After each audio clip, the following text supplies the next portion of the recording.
Hi, I'm Karen. We're here at Montavilla Sewing Center, and today we're talking about the Bernette b33. In this video, we're going to do some buttonholes. Now, this machine does 4-step buttonholes, and you can see right up here on the stitch selector dial, 1, 2, 3, 4.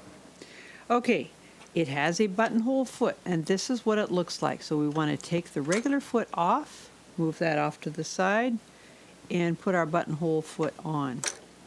So put that under there, making sure that the thread isn't caught above that little bar. And then we got to get this thread down inside there, so I'll show you an easy, quick way to do that. Just take one stitch. Remember, we've completed a stitch when that's up there. Pull the thread out, and that pulls the thread between right in the center there. Okay. Now, when you are doing buttonholes on like a shirtweight fabric, you want to make sure that you have interfacing between the 2 layers or 3 layers of fabric. Now, I've seen nice dress shirts. My husband has one where they have 3 layers of fabric here. It's like the fabric is self-interfacing. But you want to have 3 layers, not just 2, because that's not quite enough for this weight of fabric to support the stitches. Okay, next, you take the button that you're going to use, and then we've got to mark the fabric where the buttonhole is going to be. In this case, I'm going to mark it right here. This is the long line that's going to end up in the center of the buttonhole, right between the two layers of stitching there. Okay, and then we mark the first beginning part right there. And at this point, I need to get my button up here and mark the ending. You want to make sure that your buttonhole marks are a little bit longer than the button itself. Not too much longer, but a little bit longer. Now, test it out to make sure that you have the correct length of buttonhole. So once you've got this marked on your test, take your seam gauge and make sure that that's right. I want to just scoot that down a little bit. No, a little bit more there. Okay, now that I have that on my seam gauge, once I've determined that that's the correct length, and if it is the correct length, then I can use this to mark succeeding buttonholes. If on the other hand that's not long enough or it's too long, then I'll need to mark a new test buttonhole and change the setting on my seam gauge. Okay, so to set your machine up for buttonhole, we've already got the foot on. Move your threads to the right hand side. That's because the body of your garment's going to be on the left, so having the thread tails on the right hand side is good, because remember, start sewing, you need to hang on to those thread tails for the first couple of stitches.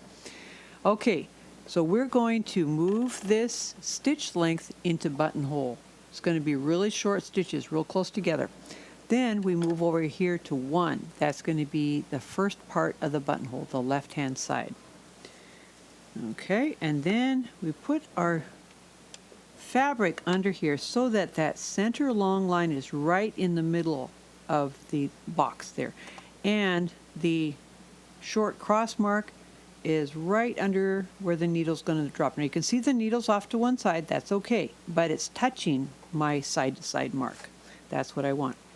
And then also make sure that this is parallel. It looks to me like it's not quite parallel, but even if you get everything matched up just right here, if the edge of the fabric is not parallel to the edge of the foot, guess what? Your buttonhole is going to be a little cockeyed. So you got to make sure that that's correct. Okay, as I said before, however much you push on the pedal is going to be as fast as you go. I would suggest when you're first starting out, just push it a little bit. Hang on to this and let's get started. Now you can see that long longitudinal line is just past that first line of satin stitching. At the end, I'm going to just take a stitch, make sure I'm into that end bar tack, go back here. This is number 2. That's that bar tack at the end. Take 3 or 4 stitches, roll your hand wheel so that the needle's up. Whenever you change this, make sure the needle's up. Then we go back over to 3, so we did 1, 2, now we're at 3. And notice what it does, it marches backwards. And so it's on the other side of that line. And as I get towards the beginning, I'm slowing down. go to 4, which is actually the same setting as 2. Do several bar tacks right there, and that's our buttonhole. Now I'm going to take it out. Now before I cut the threads, these are the beginning thread tails. I want to cut those off because I don't need to tie those, but I do need to tie a knot in these. So in order to keep from getting confused as to which is which, I'm going to cut off the beginning thread tails because those have already been stitched across. They don't need to be tied. Okay, then cut a good amount like that. Now at this point, I need my darning needle. A darning needle is just a big-eyed needle that has a big eye. It's easy to thread, it's easy to work. I'm going to the back of the fabric. I pulled my bobbin thread, and see this little loop here? That's your top thread. See, here's my top thread tail. Watch how that disappears right to the back. Okay.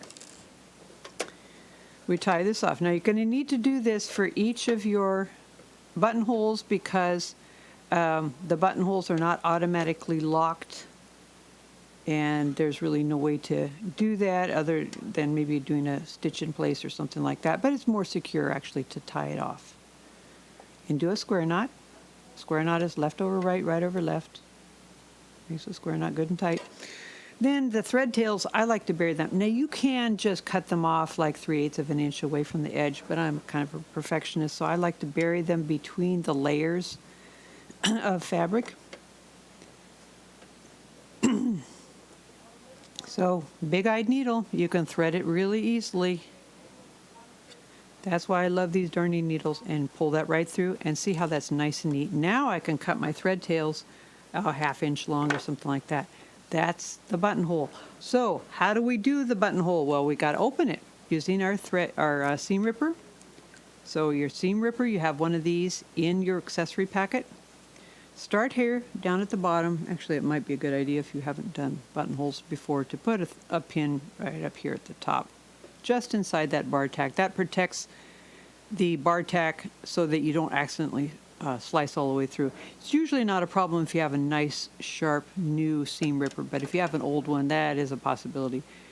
Remember, dull instruments are really more dangerous. You need to have a nice, sharp one. Okay, so I'm going to go like most of the way up there, but not all the way up to the pin. I'm going to turn this over and reset that pin, and see where I've already cut it? So now I'm going to go down to the bottom, making sure not to cut through any of my stitches. And there I've got my buttonhole open, right like that. Now this is a little bit messy looking here.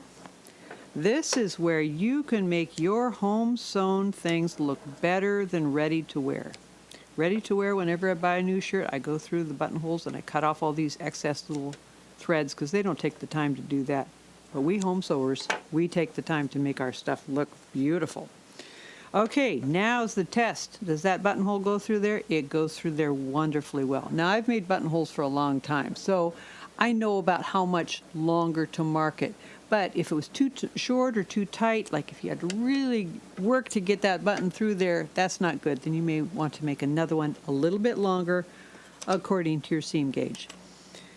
But if it's too long and the button just zips through there without any resistance at all, then that might mean the buttonhole's too long, because that button might come unbuttoned by itself. We don't want that happening.